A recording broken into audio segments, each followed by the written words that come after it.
Sir money in banking dam easy chapter, कोई भी student को एग्जाम में इसको छोड़ के नहीं जाना चाहिए सर, कभी नहीं। इससे एक एमसीक्यू आएगा, एक 3 मार्क्स या 4 मार्क्स का क्वेश्चन आएगा, आता है सर, इससे बिल्कुल आएगा सर, तो आप इसको छोड़ के नहीं जाएंगे सर, ठीक है। और मेरे हिसाब से छोड़ने लायक चैप्टर भी नहीं है, क्वाइट इजी है, हर किसी को बहुत इजीली समझ आता है मनी बैंकिंग। सर मनी की डेफिनेशन ये तो आती नहीं है, वैसे आ जाए तो मजा आ जाए। Money is what money does, ठीक है।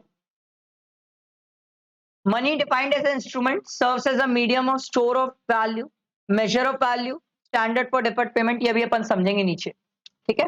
देखो functions of money,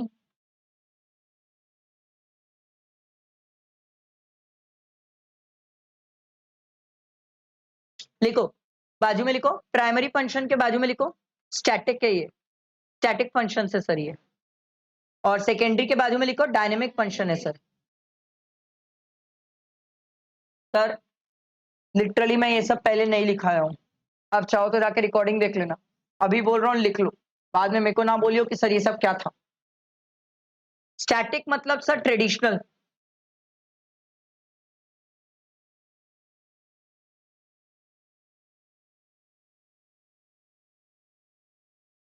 traditional function, और डायनेमिक मतलब सर मॉडर्न।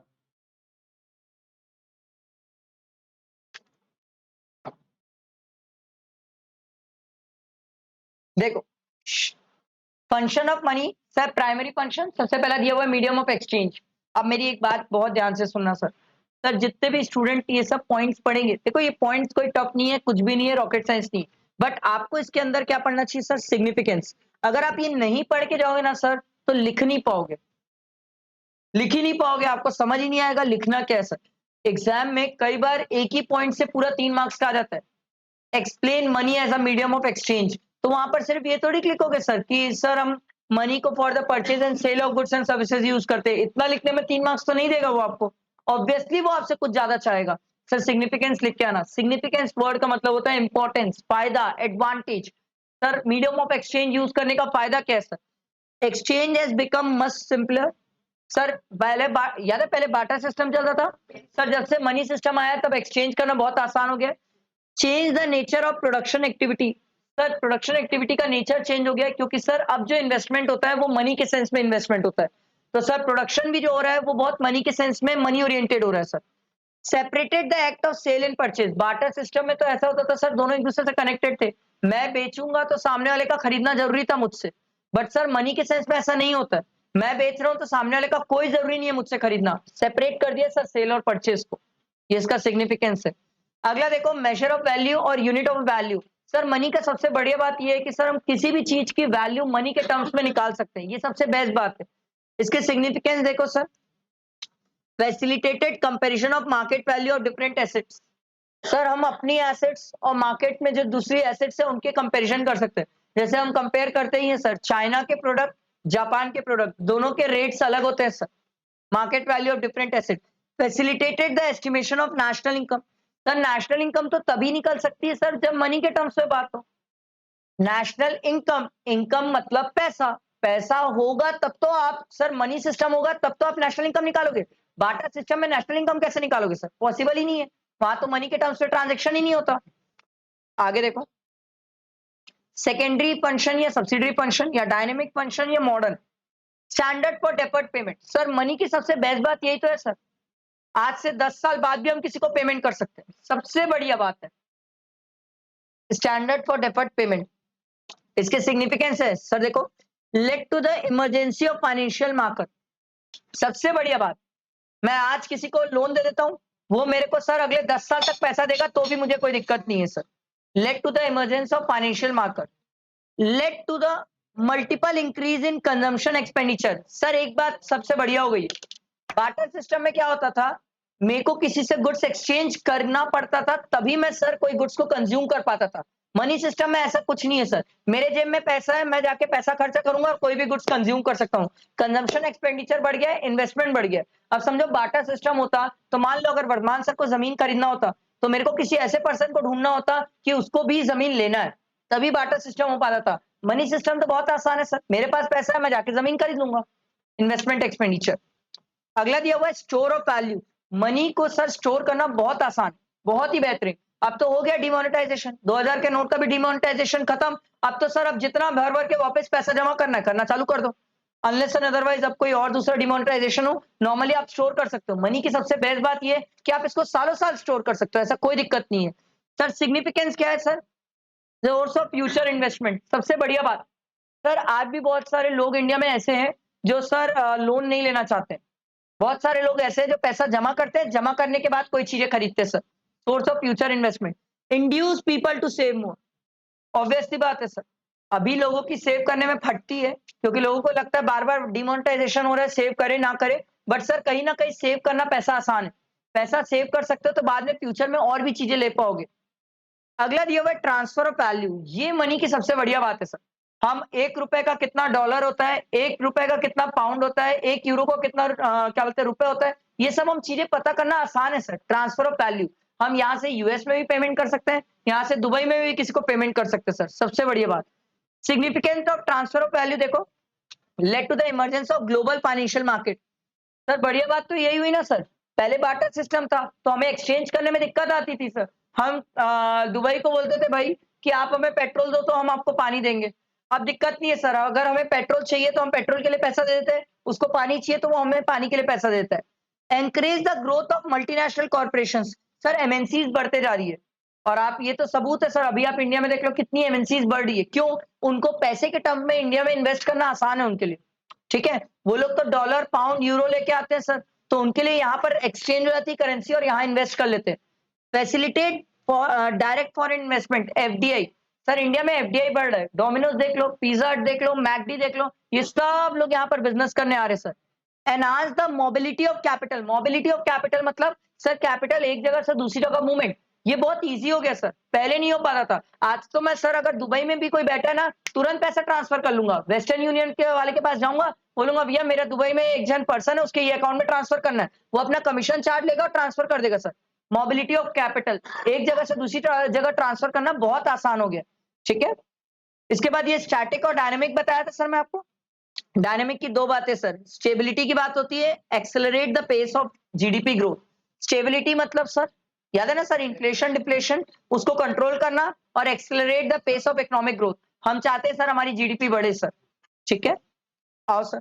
सर ये जो मैंने आपको प्रोवाइड किया है, journey from barter system to e money, देखो इसमें ध्यान दो, बार्टर सिस्टम उसके एडवांटेज डिसएडवांटेज प्रोवाइड किए, सब चीजों के प्रोवाइड किए। मेटेलिक करेंसी उसके एडवांटेज डिसएडवांटेज है, फिर पेपर मनी, फिर ई मनी, सबके एडवांटेज और डिसएडवांटेज।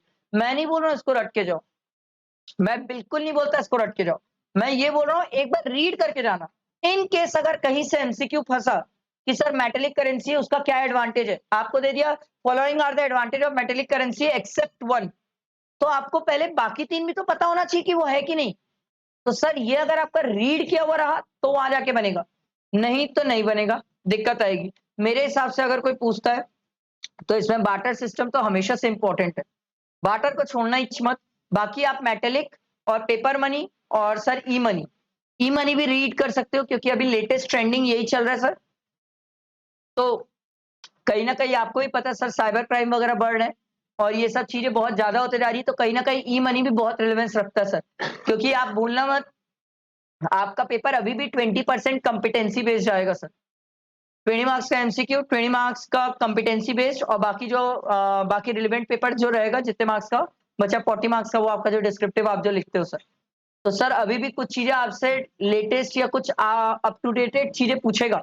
एक चीज मैं आपको बता देता हूँ सर, मेंटली प्रिपेयर रहो, एग्जाम में कुछ ऐसे क्वेश्चन होंगे, एक या दो क्वेश्चन ऐसा होगा जिसमें वो टच करेगा टू द करंट टॉपिक, एकदम करंट टॉपिक को टच करेगा। और आप देने वाले हो मार्च में एग्जाम, और सबसे करंट टॉपिक अभी क्या है, चुनाव, इलेक्शन आ रहे सर।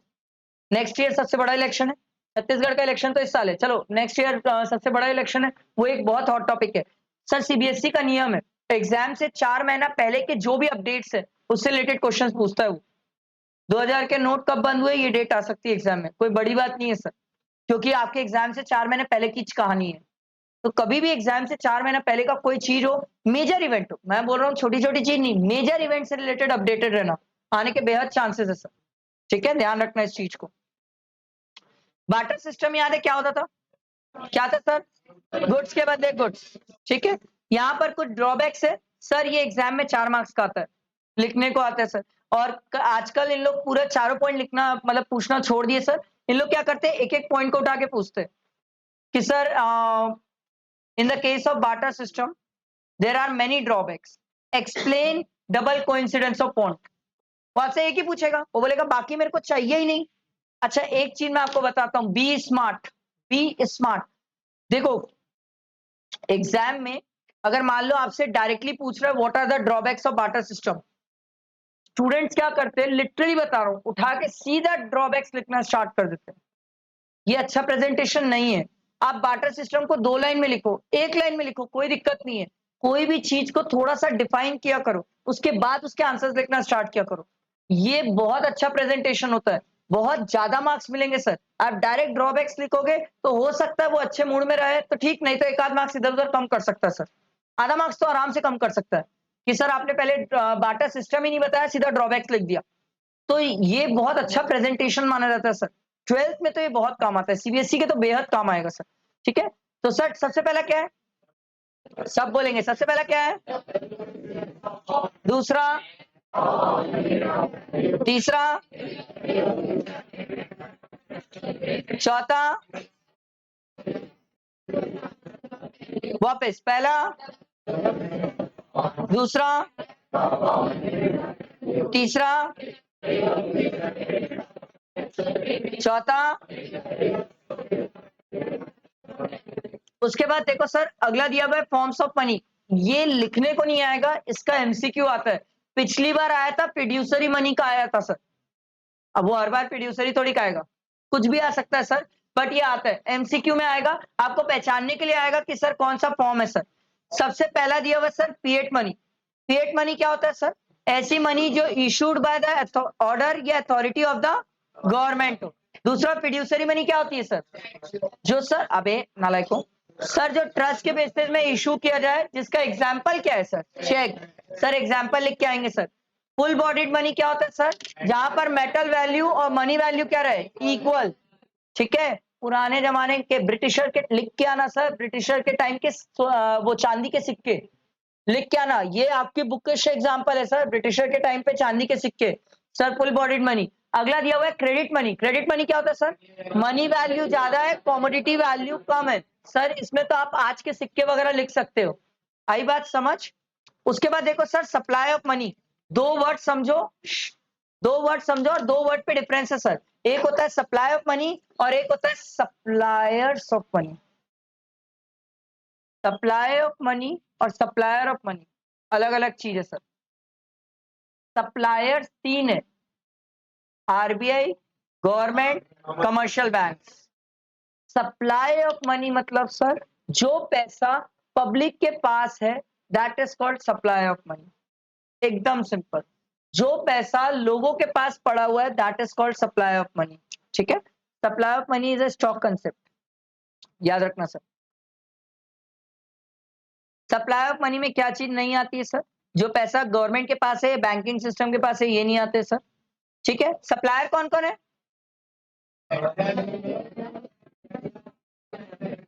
ठीक है, this is the most important, इस चैप्टर का सबसे इंपॉर्टेंट है ये, measure of money supply. M1 बोलेंगे सर इसको। सर इसको आप साइलेंट, साइलेंट। सर M1 का आप चार्ट भी बना के आ सकते हो, M1 को आप ऐसे भी लिख सकते हो। मैं बोलूंगा सर चार्ट बना के आना ज्यादा बेटर है, बहुत अच्छा प्रेजेंटेशन है। अगर आपको उसके बाद भी लिखना है तो आप ऐसे लिख सकते हो, चार्ट बना के आओगे बेहद ज्यादा सर, चार्ट बना के आओगे सबसे ज्यादा मार्क्स स्कोर करोगे सर, ज्यादा प्रोबेबिलिटी है मार्क्स के।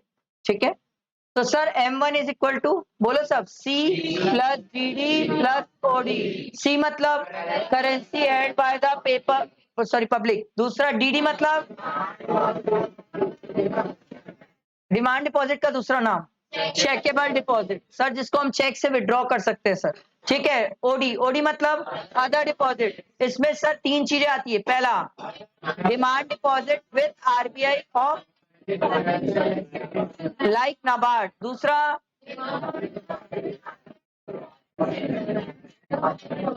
तीसरा